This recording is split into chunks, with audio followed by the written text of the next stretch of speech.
Bonjour, dans ce tutoriel, je vais vous montrer comment supprimer un bruit en utilisant une méthode plus avancée qui est proposée par Adobe Audition.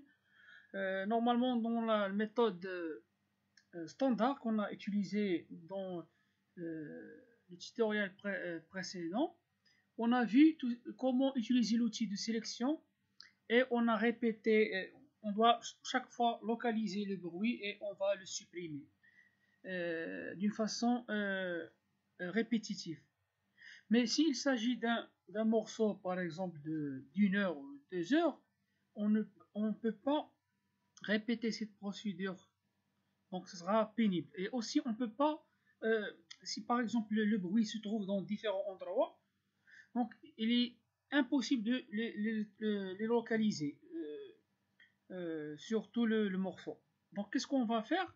On va utiliser la méthode d'apprentissage et de la suppression.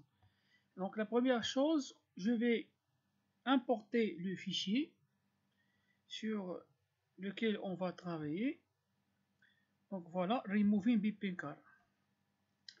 Je vais lancer la lecture. Donc voilà. Donc l'objectif est tout simplement de supprimer une alarme qui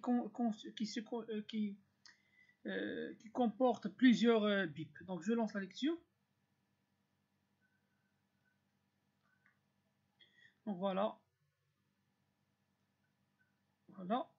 Le problème, donc ici les bips, donc ça commence ici. Voilà les instants de l'alarme. Ça commence ici.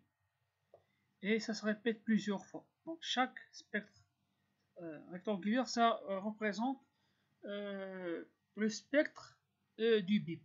Qu'est-ce que je vais faire maintenant? Comme j'ai déjà dit dans la méthode standard, on doit chaque fois sélectionner le spectre, cliquer sur le bouton supprimer du clavier et on va répéter cette procédure selon le nombre des bips. Maintenant, qu'est-ce que je vais faire?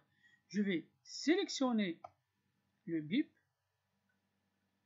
le premier, seulement le premier, et je vais cliquer sur Effects, Noise Reduction Restauration, Learn Sound Model.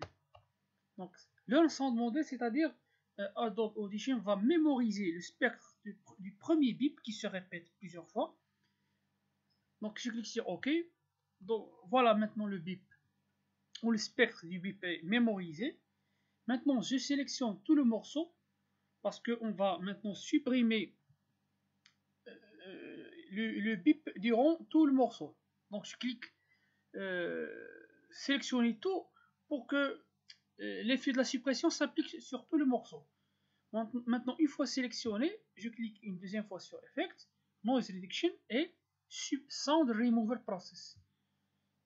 Donc voilà, je peux paramétriser par exemple son modèle, complexité, etc. Mais je me contente des valeurs par défaut et je clique sur Apply. Donc voilà, il a supprimé tout le premier bip. Maintenant, on doit supprimer l'écho du bip, l'écho des bips.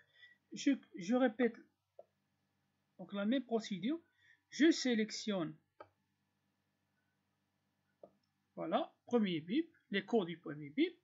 Je clique sur Noise Reduction, Learn Sound Model, OK.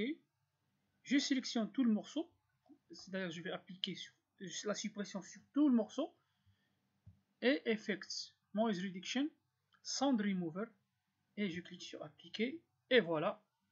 Donc l'alarme, les bips, tous les bips ont été supprimés, c'est-à-dire je dois tout simplement sélectionner le premier exemple du bip, je vais le mémoriser et Adobe Audition va s'occuper de parcourir tout le morceau audio et il va supprimer tout le type de spectre qui ressemble au spectre que j'ai mémorisé. D'accord? Donc voilà, c'est tout pour ce tutoriel. Si je lance la lecture, donc vous allez bien sûr remarquer que le bip a été supprimé. Donc vous pouvez répéter ce TP là vous-même, vous allez trouver les fichiers audio que j'ai utilisés dans le même dossier des tutoriels. Et merci pour votre attention.